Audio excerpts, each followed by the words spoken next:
ఈరోజు నేను కాలువల గురించి మాట్లాడదలుచుకున్నా.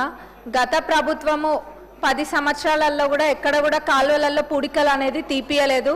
మరి ఈరోజు మన ప్రజాప్రభుత్వం అధికారంలోకి వచ్చింది కాబట్టి ఓఎన్ఎం కింద పెట్టి కాలువలలో పూడికలు తీపియాల్సిందిగా మీ ద్వారా నేను సంబంధిత మంత్రివర్యులను కోరుతున్నా అధ్యక్ష. మేము సొంతంగా కూడా చాలా కాలువలలో పూడిక దిగడం జరిగింది. కానీ ఇంకా కూడా ఆల్మోస్ట్ ప్రతి ఊర్లో కూడా ఈ సమస్య ఉంది. ఒకవేళ నీళ్ళు వచ్చినా కానీ ఇది కాలువలలో పూడిక దిగకపోతే నీళ్ళు అనేది ఆ ప్రెషర్తో వెళ్ళట్లేదు అధ్యక్ష. ఇది అందరికీ కూడా ఉన్న సమస్య కాబట్టి మన ప్రజాప్రభుత్వంలో ఓఎన్ఎం కింద పెట్టి దీన్ని చేపియవలసింది కోరుతున్నా. మరి ఇదే కాదు, నేనేదో మాట్లాడితే దానికి కూడా అంటే మీ ప్రభుత్వాన్ని వీళ్ళ ఎమ్మెల్యేలే అడుగుతుండ్రని అంటున్నారు. మరి అడుగుతాము. 10 సంవత్సరాలు మా ప్రభుత్వము ఉండుంటే అది వేరే ఉండేది. మీ ప్రభుత్వం ఉంది, మీరు చేయలేదు కాబట్టే ప్రజలు మాకు అధికారాన్ని చేపట్టిండ్రు కాబట్టే మరి మేము అడుగుతున్నాం అధ్యక్ష. వాళ్ళు కనుక చేస్తుంటే ఇప్పుడు ఆ పరిస్థితి అనేది ఉండకపోయేది కదా.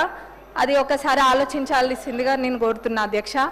ఇదే కాదు, ఇళ్ళ మీదంగా పోయే 11 kV లైన్స్ కూడా షిఫ్ట్ చేయాల్సిందిగా కోరుకుంటున్నాం. దానికి కూడా నిధులు ఇవ్వాల్సిందిగా అధ్యక్ష.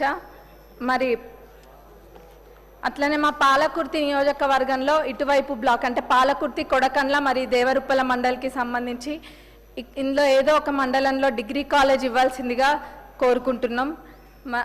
ముఖ్యంగా ఇంకొకటి ఏం చెప్పదలుచుకున్నా అంటే గతంలో వాళ్ళు ఏం చేసిండ్రో చేయలేదో పక్కన పెడితే ఈరోజు ప్రజాప్రభుత్వం అన్ని రంగాలలో ముందుకు తీసుకెళ్లాలనే సంకల్పంతో మన ప్రభుత్వం ఉంది.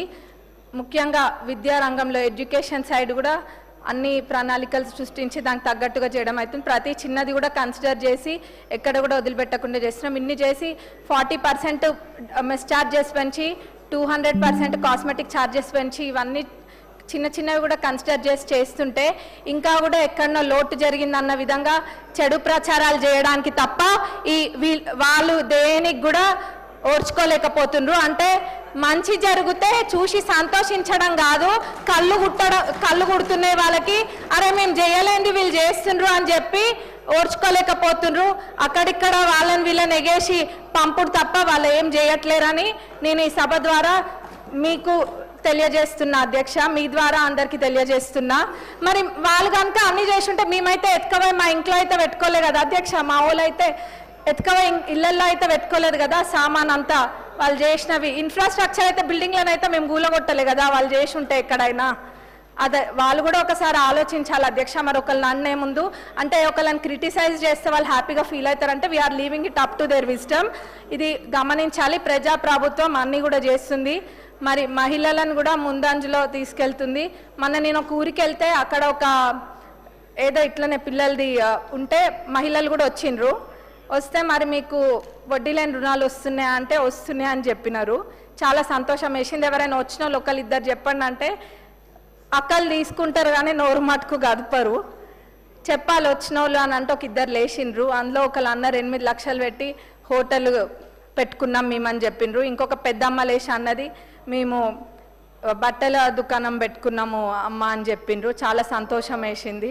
మరి ఇట్లా ఎంతో మందికి మన ప్రజాప్రభుత్వం అధికారంలోకి వచ్చినాక ఇట్లాంటివన్నీ కూడా వాళ్ళు చిన్న చిరు వ్యాపారాలన్నీ కూడా చేసుకుంటున్నారు. మన ప్రభుత్వానికి మరొకసారి ధన్యవాదాలు తెలుపుతూ ముగిస్తున్నా అధ్యక్ష. కెనాలలో సిల్ట్ మట్టుకు తీపియాలి. మినిస్టర్ గారు